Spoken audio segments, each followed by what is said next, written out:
ओम सहनावतु सहनो भुनक्तु सह वीर्यं करवावहै तेजस्विनावधीतमस्तु मां विद्विषावहै. Om Shanti Shanti Shanti. A very good evening to all of you.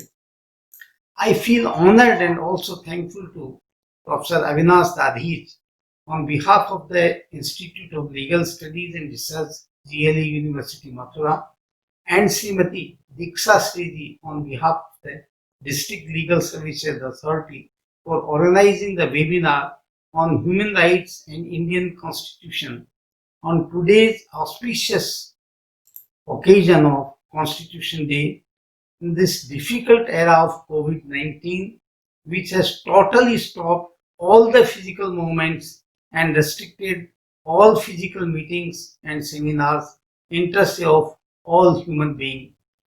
The society, including we all, are in the environment of paradigm shift because of the two reasons. First, the revolutionary development in computer and communication technology, and second, the impact of COVID-19. The COVID-19 has globally impacted the life so badly that all of a sudden we are totally dependent on the virtual reality.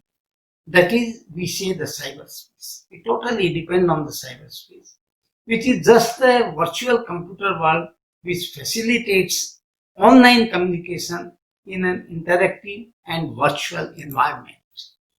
The immediate help from the cyberspace, even in the time of totally restricted moments, it allows the user to engage in discussions, sharing information, swapping ideas, interacting with each other, conduct business, continue online education, play games, and for much more diverse purposes. We may say that the cyberspace has made the human being slave of technology.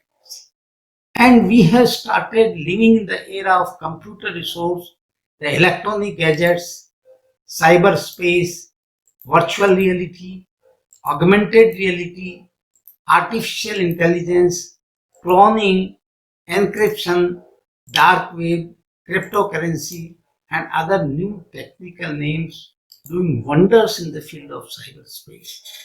The boundlessness of cyberspace and taking misuse and their linkage in human rights across the world is a real challenge. Not only for the legal authorities protecting the human rights, but even for the technocrats in particular and the society in general. The internet has captured the physical marketplace and has converted into the virtual marketplace in cyberspace. Human rights in the cyberspace are contested very openly since the World Summit on Information Society convened in December 2003. That in submission, the Declaration of Principle exposes a vision particularly with respect to human rights. The present scenario of cyberspace with respect to the traditional human rights relevant to the cyberspace and to the concept of right to access, right to internet, right to privacy, right to communicate, and right to be forgotten is the main area of consideration.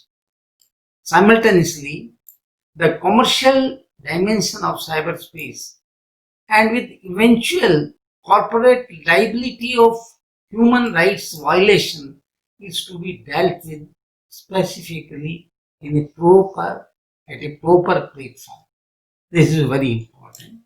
The human rights in cyberspace, the freedom of expression, which includes the freedom of receive and communicate information and ideas, opinion without any state interference through the internet on one side, and the security and privacy of cyberspace on the other side is a point of conflict which requires a thorough and thoughtful consideration to strike the balance between the human rights and security and privacy in the cyberspace. We hope the National Human Rights Commission is well aware of this issue. Another important question arises in fixing the accountability on originator of the breached right, one who has breached the right, the original, or on the internet service provider. When there is a breach of an individual's basic human rights, the unlimited audience and unmeasurable increasing speed of internet poses a greater danger to the reputation of individuals and even the society and nation. This is a pertinent question to balance between the freedom of speech against defamation. The human rights in the cyberspace is also dynamic. It is not static. It changes with the technological changes in cyberspace. The new right to forgotten and right to get deleted are yet to be recognized. These are the new human rights. When an unwanted or obscene or defamatory or porn content or anything outraging the modesty of a woman is posted by somebody in the pretext of freedom of expression, there is no effective mechanism to delete the defamatory content from the internet to protect the right to be forgotten. It is very relevant to mention that the controversial websites in the name of such as Sari Challenge, where women upload their pictures at their social media accounts and then take their friends' stand. These pictures of women being morphed using deep mode website, the new type of very dangerous website, deep nude website that uses simple AI algorithm to generate nude picture of clothed people. There are several versions of deep nude on the internet, including an app and Twitter handle. At times, the page even seeks donation from users. Once the nude of any woman generated, the possibility of misuse is endless. It has been reported in the Hindustan Times. I'm sharing this with you, maybe on your screen. Similarly, it is also reported that a private Instagram chat group created a boys' locker room. You might have heard and read in the newspapers. There was the news of boys' locker room in which photos are shared of the girls of young age and objectified and morphed through the software tools and passed in the objectionable way. A similar Instagram chat group created girls' locker room in which photos are shared in young boys of the age of 14 to 16 years. And with the help of morphing technology, objectionable and explicit sexual action photos or videos are created and posted on the social media sites to blackmail the victims. Maybe the girls' locker room or the boys. It is the probability is there. In another modus operandi, that the third modus operandi, celebrities and senior citizens retired from respectable positions are attacked through a fake website of a girl created and photos and videos of the celebrity or respectable person are taken from their social sites.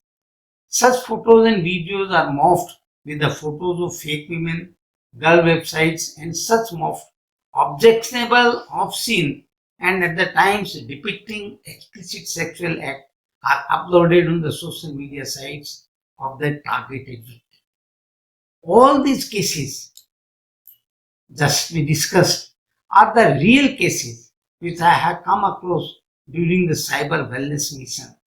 The problem is there no appropriate mechanism to permanently delete these objectionable and obscene data from the internet in order to safeguard the right to food. There is no such mechanism.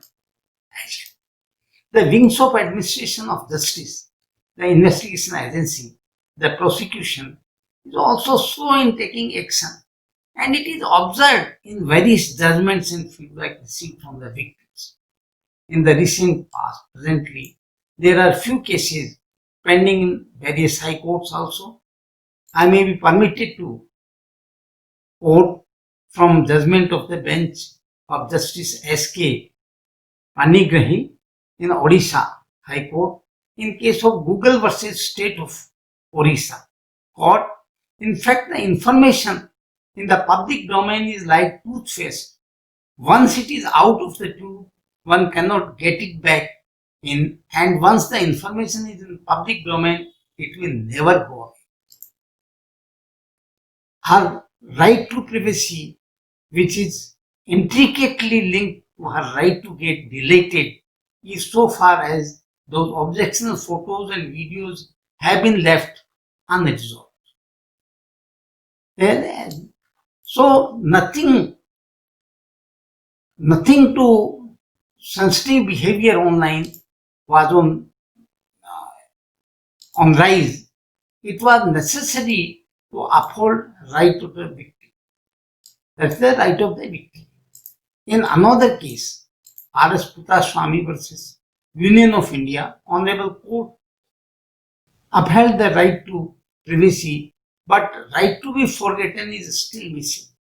That is very important, the right to be forgotten in a similar legislative framework in India. At the end, I would like to emphasize and endorse the calling of a debate on enforcing the human rights in the era of cyberspace, which do impact the human rights but are not yet recognized.